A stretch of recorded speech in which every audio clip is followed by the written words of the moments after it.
اللہ جس کے لیے چاہتا ہے رزق کو شادہ فرما دیتا ہے۔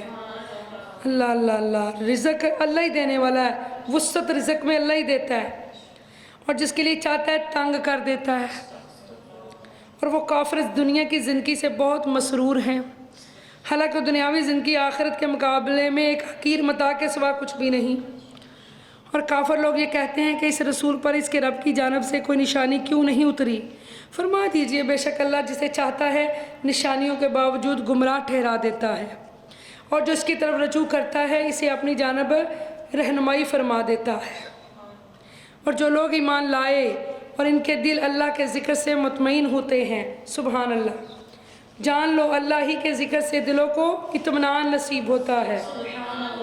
یہ گھبراہٹ جس بندے کو بہت ہوتی ہے نا، ڈپریشن یا گھبراہٹ، ہاتھ پاؤں پھول جاتے ہیں، ہر نماز کے بعد 41 مرتبہ یہ آیت پڑھے، ہر نماز کے بعد۔ ڈپریشن کا علاج، گھبراہٹ کا علاج۔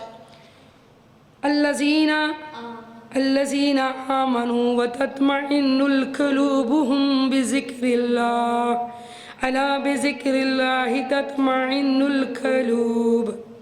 جو لوگ ایمان لائے اور ان کے دل اللہ کے ذکر سے مطمئن ہوتے ہیں، جان لو کہ اللہ ہی کے ذکر سے دلوں کو اطمینان نصیب ہوتا ہے۔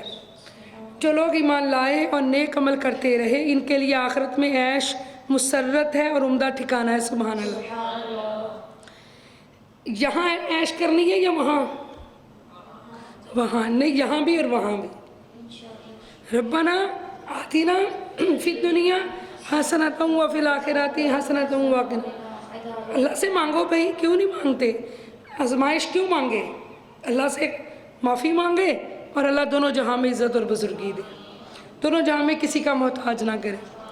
اے حبیب، اسی طرح ہم نے آپ کو ایسی امت میں رسول بنا کر بھیجا جس سے پہلے حقیقت میں ساری امتیں گزر چکی ہیں، اب یہ سب سے آخری امت ہے، تاکہ آپ ان پر وہ کتاب پڑھ کر سنا دیں جو ہم نے آپ کی طرف وحی کی ہے، قرآن، اور وہ رحمان کا انکار کر رہے ہیں۔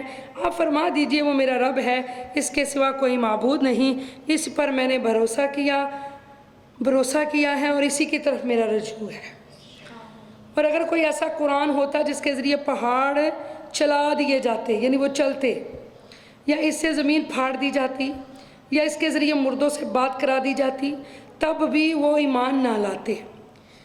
یعنی اتنی نشانیاں دے کر جنہوں نے ایمان نہیں لانا تو وہ بالکل نہ لاتے، بلکہ سب کام اللہ ہی کے اختیار میں ہے۔ محبوب آپ بس دعوت پہنچا دیں، آپ کا کام ہے پیغام پہنچا دینا، ہدایت دینا ہمارا کام ہے، ٹھیک ہے؟ ہم سب کا یہ بھی یہی کام ہے کہ ہم دعوت پہنچا دیں، ہم بار بار دعوت دیں، آؤ بہن قرآن کے لیے نکلو، قرآن پڑھنے کے لیے نکلو، دعوت دیں، اچھی بات کی دعوت دیں، لیکن ہم ضد نہ کریں۔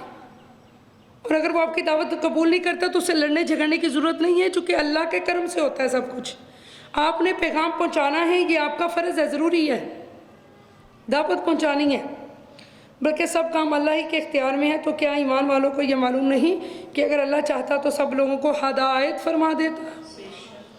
اور ہمیشہ کافر لوگوں کو ان کی کرتوتوں کے باعث کوئی نہ کوئی مصیبت پہنچتی رہے گی، یا ان کے گھروں یعنی بستیوں کے آس پاس اترتی رہے گی، یہاں تک کہ اللہ کا وعدہ عذاب آ پہنچے۔ بے شک اللہ وعدہ خلافی نہیں کرتا۔ بے شک آپ سے قبل بھی کفار کی جانب سے رسولوں کے ساتھ مذاق کیا جاتا رہا، سو میں نے کافروں کو مہلت دی، پھر میں نے انہیں عذاب کی گرفت میں لے لیا، پھر دیکھیں میرا عذاب کیسا تھا۔ کیا وہ اللہ جو ہر جان پر اس کے اعمال کی نگرانی فرما رہے، اللہ دیکھ رہے اعمال کو، اور وہ بت جو کافر لوگوں نے اللہ کے شریک بنا لیے ہیں ایک جیسے ہو سکتے ہیں؟ ہرگز نہیں۔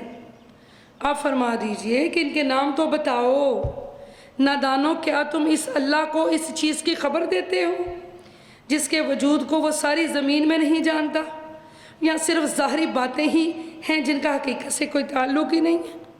بلکہ حقیقت یہ کہ کافروں کے لیے ان کا فریب خوشنما بنا دیا گیا ہے، جس طرح بنی اسرائیل کے لیے گائیں، بچڑے کا پوجنا، گائیں کا پوجنا شیطان خوشنما بنا دیتا ہے، یہ شرک کرنا ان کے لیے اس کا کام ہی یہ ہے۔ یا اس کا کیا کام ہے کہ وہ سیدھی راہ سے روک دیے گئے ہیں، وہ بھٹکاتے ہیں ان کو، اور وہ راستوں میں رکاوٹیں ڈالتا ہے اللہ کے بندوں کے، اور جسے اللہ گمراہ ٹھہرا دے تو اس کے لیے کوئی ہادی نہیں ہو سکتا۔ یہ کافروں، تم ان بتوں سے امیدیں باندھے ہوئے، اور ان کے لیے دنیاوی زندگی میں بھی عذاب ہے، اور یقیناً آخرت کا عذاب زیادہ سخت ہے۔ دنیا میں تو جو عذاب آئے گا یہ کچھ بھی نہیں، آخرت کا عذاب بہت سخت ہے، اور انہیں اللہ کے عذاب سے کوئی بچانے والا نہیں۔ اس جنت کا حال جس کا پرہیزگاروں سے وعدہ کیا گیا ہے، سبحان اللہ، یہ ہے کہ اس کے نیچے سے نہریں بہہ رہی ہیں۔ مثل الجنت التي وعد المتقون تجری من تحتها الانہار، اس کا پھل بھی ہمیشہ رہنے والا ہے، اس کا پھل بھی ہمیشہ رہنے والا ہے، اور اس کا سایہ بھی۔ یہ ان لوگوں کا حسن انجام ہے جنہوں نے تقوی اختیار کیا، اور کافروں کا انجام آتش دوزخ ہے۔ جو دنیا میں اللہ سے ڈرتے رہے اور اللہ سے ڈر کر انہوں نے اپنی زندگی گزاری، تو وہ لوگ جو ہیں وہ جنت میں جائیں گے، اور جنت کا تو آپ نے ذکر سن ہی لیا ہے، سبحان اللہ، کہ وہ کیسی ہے۔ اور جن لوگوں کو ہم کتاب تورات دے چکے ہیں، اگر وہ صحیح مومن ہیں تو وہ اس قرآن سے خوش ہوتے ہیں جو آپ کی طرف نازل کیا گیا ہے، اور انہی کے فرقوں میں سے بعض ایسے بھی ہیں جو اس کے کچھ حصے کا انکار کرتے ہیں۔ فرما دیجئے کہ بس مجھے تو یہی حکم دیا گیا ہے کہ میں اللہ کی عبادت کروں اور اس کے ساتھ کسی کو شریک نہ ٹھہراؤں، اور اسی کی طرف میں بلاتا ہوں، اور اسی کی طرف مجھے بھی لوٹ کر جانا ہے۔ میں اللہ کی طرف بلاتا ہوں، اللہ کی دعوت دیتا ہوں، اللہ کے دین کی۔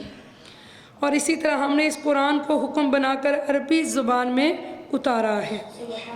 اور اے سننے والے، اگر تو نے ان کافروں کی خواہشات کی پیروی کی اس کے بعد کہ تیرے پاس قطعی علم آ چکا ہے، تو تیرے لیے اللہ کے مقابلے میں نہ کوئی مددگار ہوگا نہ کوئی محافظ۔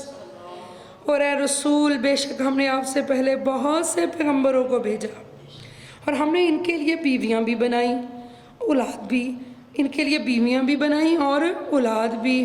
اور کسی رسول کا یہ کام نہیں کہ وہ نشانی لے آئے، مگر اللہ کے حکم سے ہر ایک میعاد کے لیے ایک نوشتہ ہے۔